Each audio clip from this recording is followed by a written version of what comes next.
Buonasera. O nosso tema de hoje é o famoso debate sobre o cálculo econômico, debate que começou nos anos 20 com um artigo escrito pelo Mises e que se estendeu até meados do século passado.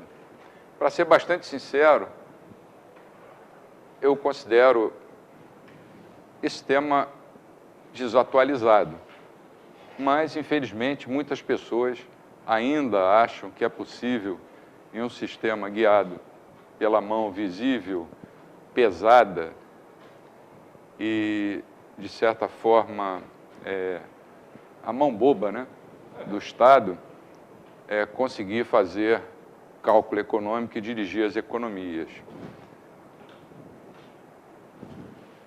O que eu vou dizer está baseado nesse livro que eu mencionei na aula de ontem, do Jesús Huerta de Soto, Socialismo, Cálculo Econômico e Função Empresarial, que é um livro, como todos os livros do Jesús, bastante didático e que eu recomendo a leitura. Não sei se é possível baixar pela internet, eu tenho esse livro há alguns anos. Mas antes de expor os argumentos austríacos, vamos fazer um exercício. Eu entrei na Wikipedia, né, no Dr. Google, para ver o que se dizia sobre o assunto. E olha só o que eu encontrei. Algumas coisas boas e outras... Bom, o problema está entre aspas, porque eu peguei literalmente. O problema do cálculo econômico diz respeito à impossibilidade nas economias socialistas de haver uma alocação eficiente dos recursos em vista da inexistência de um sistema de preços livres. Esse é o problema. Até aí está tudo bem, está bem colocado.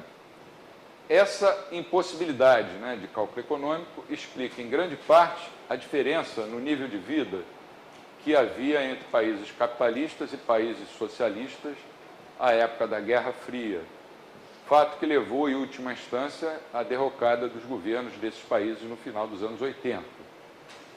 Até aqui também a gente aceita.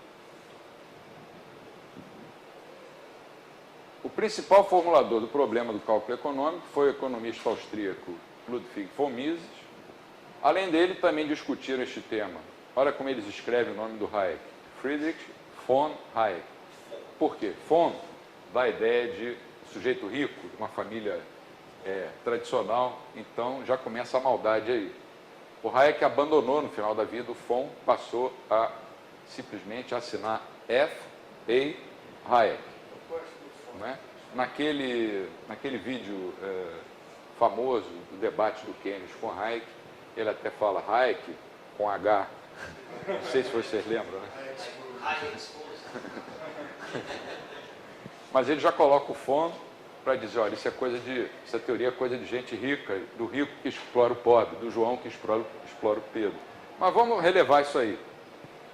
E do outro lado, né, Oscar Lende e Abba Lerner, que eram socialistas da época. O ponto de partida do debate foi um artigo do Mises, de 19.200, não. Ué, o cara é bom mesmo, ainda vai publicar. De 1920, em que o economista negava categoricamente a possibilidade de se utilizar o cálculo econômico racional num sistema econômico socialista. Essa negação dele foi tão categórica que, quando eu li a primeira vez, eu me convenci. Eu não me interessei em ler mais nada, não me interessei em ler o outro lado.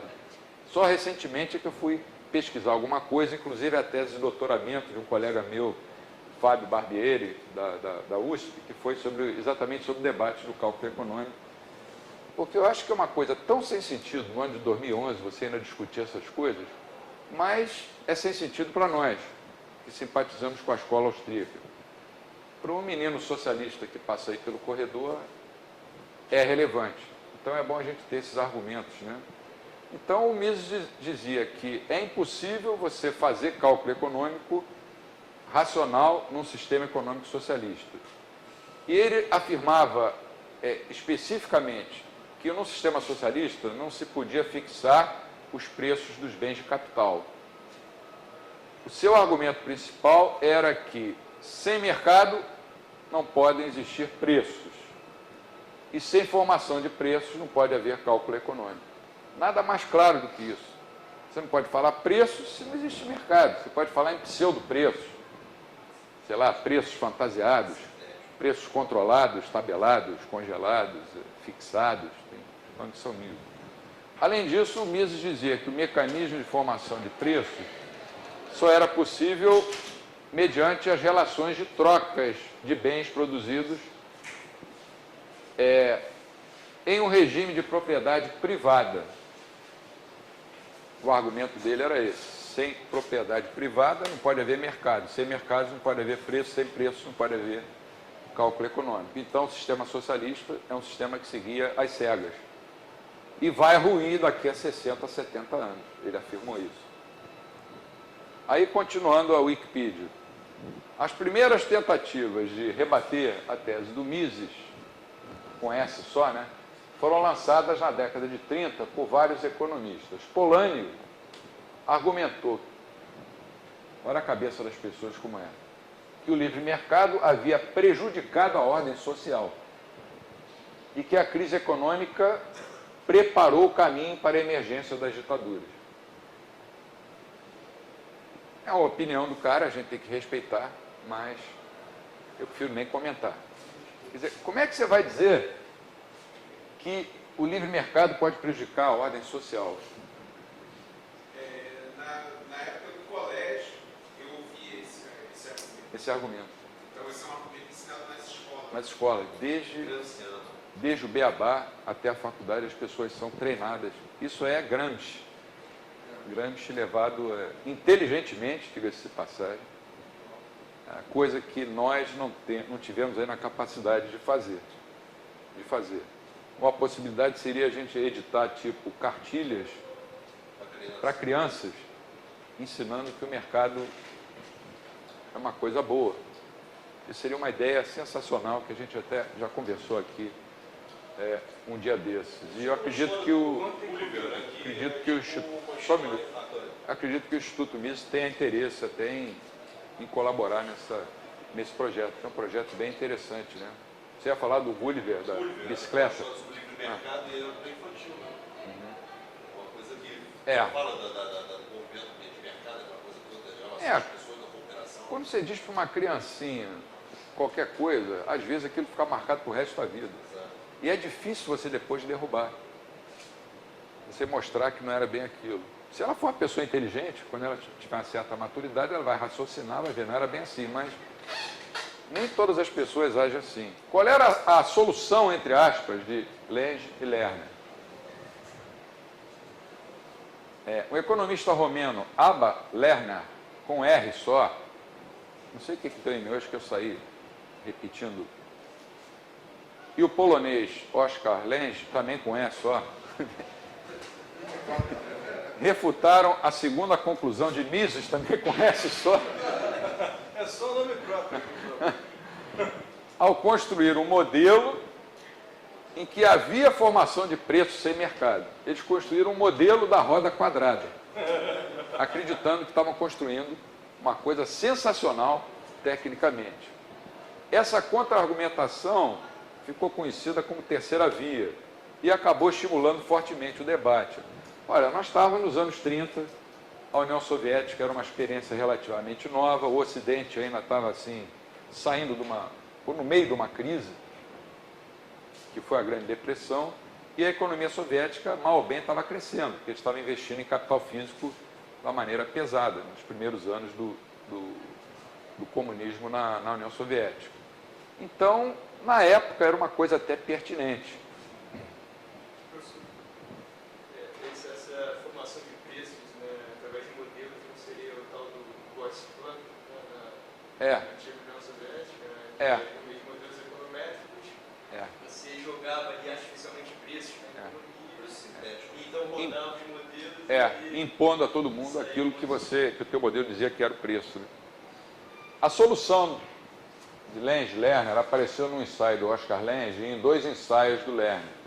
O trabalho deles provava, segundo a Wikipedia, a equivalência entre economia planificada e livre mercado quanto à alocação de recursos.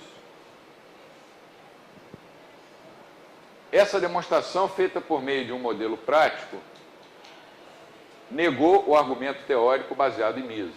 Quer dizer, o que eles disseram foi que, olha, existe uma equivalência entre a economia que você defende, Mises, que é uma economia de livre mercado, e uma equivalência e uma economia planificada. Isso ficou conhecido como o argumento da similitude formal. E aí vem o nosso Hayek, que eles chamam de von Hayek, e critica a solução de Lange e Lerner. Em 1944, Hayek, no livro que é o mais famoso dele, O Caminho da Servidão, ele acrescentou uma coisa nova ao debate. Ele disse que, na prática, o planejamento central jamais poderia ter informações suficientes para tomar uma decisão racional.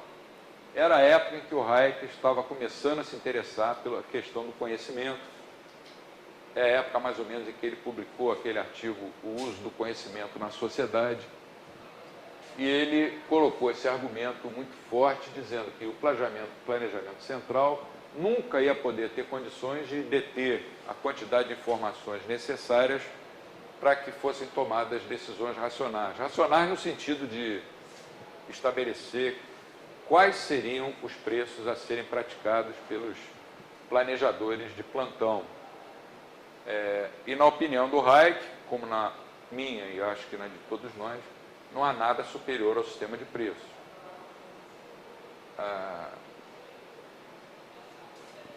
Todos nós aqui defendemos a economia de mercado, mas há várias, vamos chamar, correntes dentre os que defendem a economia de mercado. Eu vejo a economia de mercado como o melhor sistema econômico, mas não vejo a economia de mercado como um Deus capaz de resolver todos os problemas. Eu gosto de classificar as sociedades em 3 sistemas: político, econômico e ético, moral e cultural. Tem pessoas que dizem que, olha, só a economia de mercado é capaz de resolver tudo. Eu não me alinho entre esses austríacos. Eu prefiro dizer que um problema moral tem que ser resolvido no âmbito do sistema moral. Um problema econômico pela economia de mercado, que é o sistema econômico. E um problema político pelo sistema político, o que não quer dizer que haja interação entre os 3 sistemas. A praxeologia, por exemplo, explica todo e qualquer mercado melhor do que qualquer outra teoria, mas explica mercados moralmente certos e mercados imorais. Mercado de prostituição. A praxeologia estuda. Outro dia telefonaram para a minha casa, da NET, me oferecendo se eu queria aumentar a velocidade do meu net virtual, acho que de 20 para 100 megas, mas que eu teria que assinar um canal para adultos. Que é uma coisa que vai contra os meus princípios morais. Eu falei, não, eu quero passar para 100 megas, mas não quero o canal. Ah, mas tem uma senha, não sei o que. Eu falei, não quero nem com senha. Ah, então não pode. Você vai ter que comprar os 2.